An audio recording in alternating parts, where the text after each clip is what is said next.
everybody, and welcome to my YouTube channel. Thank you to all the new subscribers that has joined this wonderful tribe. Thank you for trusting me to give you information. Thank you for following me. Thank you for the comments and the emails. I really appreciate you guys, and those that I've had the opportunity to consult with. Thank you so much. It has been a privilege and truly an honor to get to see your faces when we do the consults. Thank you so much. I do have a few slots left. Usually most people are doing like the consultation just to make sure that they're still in good, they're thinking correctly. And so thank you very much for doing that. Thank you so much. Just contact me. I may extend my discounted prices for a while because this is really has been really great. And normally I do packages, but I may extend it for a little while so that you guys get an opportunity. Some of you just want to check in. Some of you just want to ask questions. And, because I do have a full clientele, a lot of times I don't have time just to answer a question. I have to do that on a consult because I have to put you on my schedule. But anyway, we'll talk a little more at the end of the video. So let's talk about narcissists and parentification when they parentify their children. Okay, so first of all, when narcissists have children, when a child is born into a narcissist, whether it's a mother or a father, that is a brand new, fresh source of supply. Brand new source of supply, totally dependent on the caretaker, totally and just totally dependent, helpless, and totally dependent on that narcissistic parent. And so, having a baby oftentimes goes along with getting attention from people. So getting attention while they're pregnant, or getting attention with the newborn baby, whether it's the father or whether they're pregnant, they're getting attention. They're getting a lot of fuel from a lot of people. They're getting a lot of attention. To have a baby, they become super dad. They know all the latest hairstyle for the baby. So they watch videos. They do all the things that they will get attention for. So people give them attention from being these wonderful parents or whatever, But remember that narcissist begins to create roles for children because eventually that child becomes independent. So when the child becomes independent, some parents turn around and they discard the child and have another one. And so they have another one because they want that fuel, they want that attention. And so as they start creating this little tribe, they begin to assign different roles to different children. Therefore, having the video I did before, the scapegoat, the lost child, the golden child, And so when a child becomes independent, either one, they try to maintain control because remember, a child to them is property. That's my property. That belongs to me. That's an extension of myself. Those children do good. And they progress and they do well. They go to college. Whatever they do, it's a reflection of themselves. They project themselves on this child, and everything that they do, they live vicariously through this individual. Oftentimes, you may have those parents that, number one, do not let the child grow up, and we're going to get to that. Do not let the child grow up, and always maintain this infantile. They won't allow them to make decisions for themselves. These are the ones, a lot of times, with the parents that even when they get older, and sometimes you see this in the golden child, they get older and get married, but they still hold them accountable and obligated to make sure that they take care of the mother or the father, meaning that decisions that are made within the household all surrounds that narcissistic parent. So it's like you marry and sometimes those are narcissistic kids, but in order to fuel the narcissistic parent, they still feed that narcissistic parent fuel.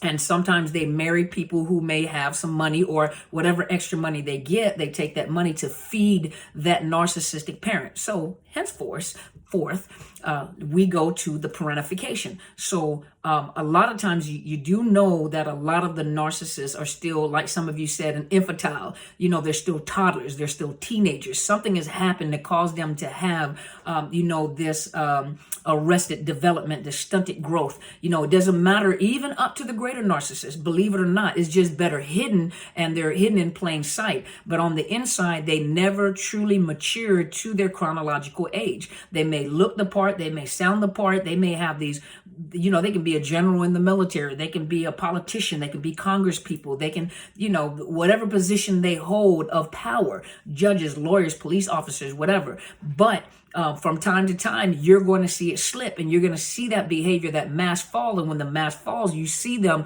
for who they really are, a child. They're still in their emotions. The emotions are stunted. They're still children.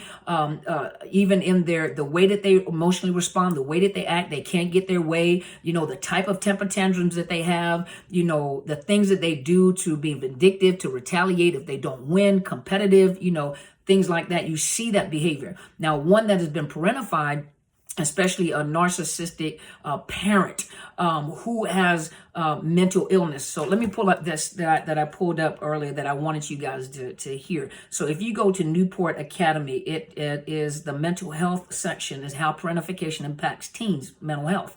And so here it talks about, okay, first of all, what is parentification? The word parentification was coined by a Hungarian-American psychiatrist named Ivan Basarmani Nagy. Is Nagy or Nagy? I think it's Nagy. One of the founders of the field of family therapy. And so this is where the field of family therapy, these are the theorists and the researchers that added into, family therapy. And so the word describes what happens when the roles of a parent and child is reversed. And so oftentimes that a narcissist is developmentally immature, emotionally immature. And so sometimes there's been a lot of neglect and rejection within the family, sexual abuse in the family for that narcissist. And oftentimes, in each one that has different issues, some of them weren't sexually abused, some of them weren't abused that the way that we think of abuse. But a lot of them, you have to think that how dysfunctional they are. And a lot of them that have been abused, neglected, rejected, it's a learned behavior that reciprocates itself into the child and parent relationship. And so oftentimes they look at the child as a person who stands in the place of meeting their needs. They obligate them to make sure that they meet their unmet needs, meaning that emotional support, they obligate the child as a peer or an equivalent, an equal, where they may talk about the other parent. They may talk about their marriage. They may talk about their financial problems. They may talk about, what the mother is doing, what the father is doing, the cheating, the counseling they need. And they look for the child for advice. What child has that much experience in life that they can provide that type of support or that type of, not opinions, but counsel to an adult? You see what I mean? And they obligate this child, and a lot of those children are stressed. They feel obligated to make sure they support. They become the caretaker of the narcissist, even medically or even financially. They may have gone through a divorce. A narcissist goes through a divorce, has a child with them. So they hold the child responsible and they take the place of the other parent, the missing parent. Whether you are now the man of the house or you are now the woman of the house, they hold them accountable or they obligate them to fulfill the needs or fulfill the spot that absent parent left. And so you'll find that a lot of times that they end up having to pay bills. They have to go get extra job to take care of the other children, as if they're actually their equal, to get another job, to bring in money, to pay bills, to take care of the other siblings, to make sure that they go to school, they get school clothes. Sometimes they even drop out of school to make sure that narcissistic parent is taken care of. They do things that, that is above their age range. Now, I'm not saying that when you are teaching children responsibility, you teach them age-appropriate responsibility. Household, you're still the parent and you have to stay the parent. Your responsibility is make sure that you take care of the child, develop them and teach them life skills that's going to help them when they go into the world. It's not the child's responsibility to teach the parent. They become the parent to teach the parent life skills or to fill those life skills. The cooking, the cleaning, the taking care of the children, the making sure that they are going to school, to make sure that the emotional needs. This is how also that narcissistic parent slips into, when they role reverse, also begin to look at the child as, you also need to fulfill my sexual needs. And so a lot of times the children are molested, sexually assaulted or molested, or they may have been groped. They may have been talked to inappropriately. They may be very open and explicit about sexual things and pornography. They watch pornography together. You come and see this. I want you to get, I much rather you see this in the home than to, see it with your friends. And I'll show you, or I've even heard, believe it or not, where past clients, a long time ago, past clients have said that the parent said that I'm the first before you have sexual intercourse with anybody, I am the first, to train you. How sick is that? How demented is that? And think about it. That's how sick these individuals are. So if you think that that's not a mental illness, that is a mental illness. That is sick. That is sick for a grown individual to either grope, touch, or pull a child into their world and make them an adult because their minds are warped. They are mentally ill, whether they look it or not. They can be rich, they can be famous, they can be business people, they can have the best company, they can be the smartest individuals in the world. But you have to think these are people that have mental illness, especially when they begin to manipulate their children, parentify their children, make them adults beyond their time. That they blossom too early. They see things too early. They're exposed to things entirely too early, which causes problems in adulthood for some of these children. And so let me continue. It says here that the parents look to the children for emotional and practical support rather than providing it. It is our responsibility as parents to provide that support, that financial support, that emotional support. We teach the kids, a normal person. When I say normal, we don't know what normal is anymore, but a person that does not have a personality disorder or a severe disorder where they don't understand how to raise a child. None of us come with a handbook. None of the children come with a handbook. So it's not like we can look through the pages of a handbook and figure out how our children work. There is no manual that comes with these kids. And so we are responsible to learn the best way we can by other women or other men, fathers, that are good parents that can teach, the elders that can teach the younger people in reference to child rearing and teaching them responsibilities. That's why I have a good mentor. My mentor takes a lot of time and teaching young parents, teaching parents, to parent, to be there for the children, to talk to the children, to teach them life skills and life lessons. So the parentified child is forced to assume adult responsibilities and behaviors before they're ready to do so. In addition, they do not receive acknowledgement or support for taking on these responsibilities. It's as if the narcissist that's your responsibility. What I need to applaud you for. A lot of times they'll say things that's just ignorant. What do I need to applaud you for something that you're supposed to be doing? I'm trying to teach you life skills. Ignorant because of the fact, just self-absorbed because they're not ready. They're not at the age that they should be doing that at this particular time. But you see how sick these individuals can be? And so let's see. A lot of times you may also find a parent parentifying their child when they have alcohol or substance abuse disorder. That could be on top of narcissism. Does not have sufficient emotional support from other adults. So they resort to their kids. Is disabled or has a serious medical condition or mental health condition, experienced neglect or abuse as a child, and suffers from a mental illness. Let's see here. So I kind of covered what I wanted to cover.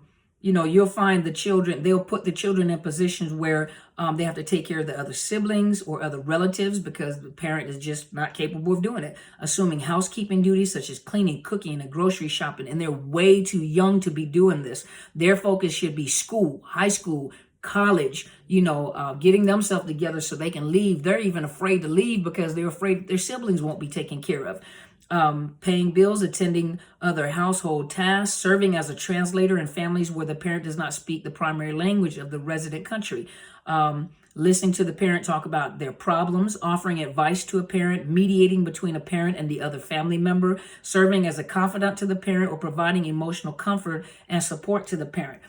You'll also find parents that have separated or, divorced, they talk through the child to the other parent. Or they used, in order to get at the other parent, they use the child. They use the child to talk through the child, or they do things to hurt the other parent through the child. And so they're putting them in a position where, on one hand, you're not an adult, you don't talk to me that way, or you better not, but you put them, not you, but the narcissist has put them on that level where, as they get older, they actually, they may act entitled. They may act older than what they really are, assuming that, hey, I had all these adult responsibilities, so you will treat me as an adult. And they could be 14, 15 years old. And, the average person doesn't understand what they have at home, or what is going on at home, all they look at this child is like, you think you're entitled, you are not grown, you're not doing this.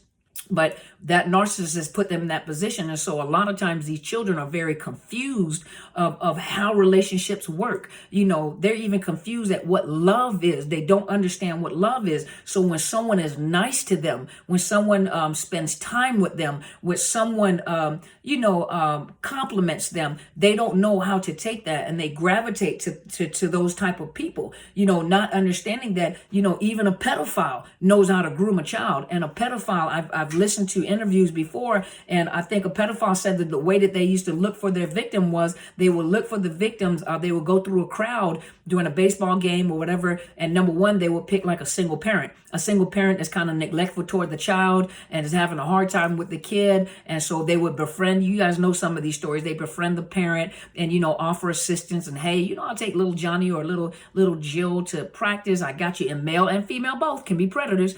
There was another predator said that he would go through the crowd and touch the back of a child's back. He says if the child leaned into the touch, it let him know that the child was neglected and the child wasn't accustomed to touch. And so that child would lean into touch. He knew that this was a child that they were going to groom because the parents were neglectful. You have to think. And some of these predators are also narcissists, and some of the predators, the sad part about it is the parents in the home, so the narcissist, and it could be male and female alike, because females molest just like men molest. It just seems like it's not talked about a lot. But women rape children as well, molest children as well as men who rape and molest children for their own gratification or for the purpose of power and control. Sometimes it's not for gratification. Sometimes it's for power and control. Or if the child has been parentified, they make them feel obligated. That is your obligation to make me feel better. It's your obligation to emotionally support me when I have something to say, or if I need to talk about something, even if it's about your father or even if it's about your mother, I'm going to say it. Or they'll do other things like talk around in the area, making sure they talk loud enough for the child to hear it. Or they, but this is the sick cycle that these narcissists operate in. And so you have to remember you're dealing with a very dysfunctional, mentally ill individual. It doesn't matter what they look like. It doesn't matter what they sound like. It doesn't matter the career field. It doesn't matter the amount of money that they make. This is a mental illness, and you have to take it serious. This is serious. These people are seriously dysfunctional, So hopefully this has helped. Thank you so much for listening to me. Hey, I want you guys to know, thank you for sharing these videos. Please share these videos. You have no idea whose life you're saving. I've had, I think, 2 or 3 people email me, or I think made comments on here. This was about a year ago. One young lady said, I don't know if you guys shared the video or my video popped up and said that she was in the middle of committing suicide.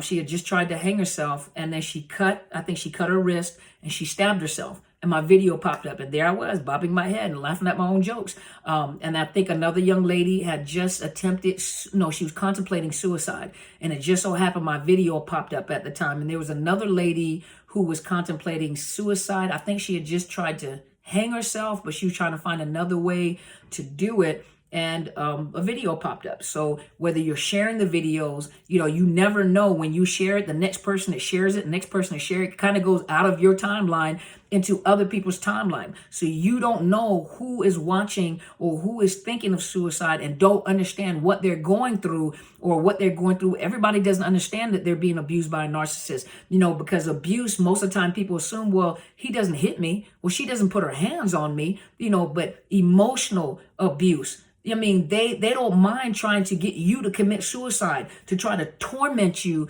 or torment your kids or do things, take your money, take your children and make you suffer.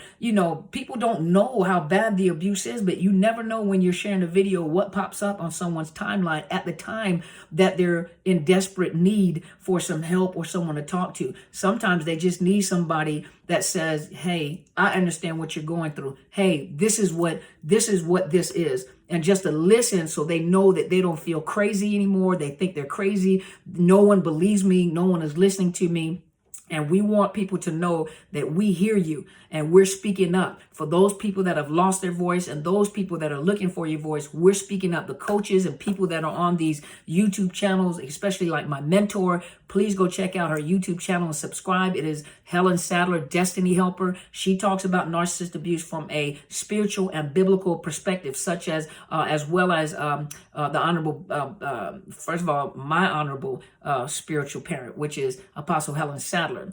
Make sure we give honor to the right places. And then also you have the Honorable Pastor or Bishop R.C. Blanks, who also talks about it from a, from a Christian perspective, and especially as a church leader as mine. And so you have people that are talking about it, people that are acknowledging, people that are giving you confirmation that what you went through was real and that there's help out there. And there are people that have been through it that talk about it to show you there is a silver lining. There is a light at the end of the tunnel. You don't have to stay like this, but it is work. It is progress, and it takes a lot of work. And so thank you guys so much for sharing these videos. You don't know how much it means to me, and especially for those of you that are buying my book and sharing it with people that really, really need it. And most of the time they pick up the book and they begin to read and say, oh my God, you are telling my story, because that's our story. And so if you haven't already, my book is on Amazon or on Barnes & Noble. It is Unmasking the Illusion of Perfection. It's narcissist abuse. That's what it's about. And it's real stories about real people that actually went through it. They were abused by the narcissistic parents. They were groomed. Their children were abused and groomed. How they escaped, what they were thinking when they escaped. They had suicidal and homicidal thoughts. Everything that business people that were in high places couldn't understand. How did this happen to me? And so please purchase the book and share it. Give it to someone. If you guys can purchase bulk, go send it to the YWCA, domestic violence shelters. Let these women know you're not crazy. This really happened to you. And, once they understand it, why did this happen to me? Why? Most of the questions is why? When you let them know this is what was going on and it was never your fault, a lot of times that right there is the beginning of their healing. Just that someone understands. Read the book. It is a Christian book, so it has it has scriptures in there for encouragement, to let you know, because I'm a believer, so they're Christian, there's scriptures in there to support you and to help you and to show you your value. But those of you that are non-believers, a lot of you that have purchased the book, even though you weren't believers, you still find your story in there. You still found encouragement. So you got the principles of the book. Get the principles out of the book,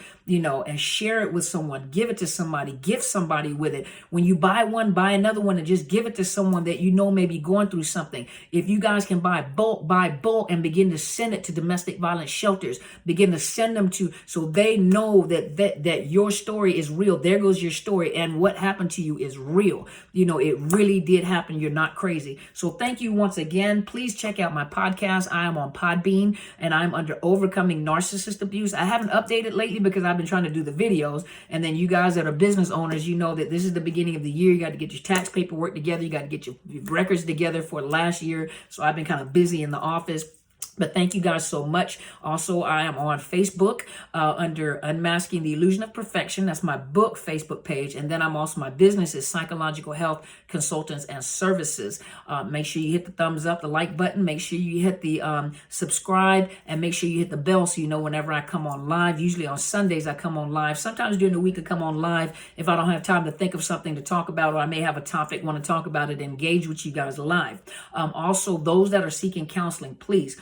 Some of you do need counseling. I've heard a lot of good feedback with BetterHelp.com. If you go to BetterHelp.com/Dr. Carmen, you will get a 10% discount. And those of you that are having financial issues, they do offer grants. You let them know they offer grants. But I've had some good feedback. And a lot of you said that it's really, really helping you watching these videos, getting into counseling. It's a nominal fee, so it's a low fee. And then, you try it out, vet the counselors, ask them, don't ask them, do you understand narcissist abuse? You can ask them that, but ask them, do you understand domestic violence? Do you understand psychological abuse by a mentally ill individual? Do you understand parental alienation? Do you understand ask them those questions, give them the definition of what you're looking for. And then as you get to know the counselor, ask them, do you understand what narcissist abuse is? Have you heard about it?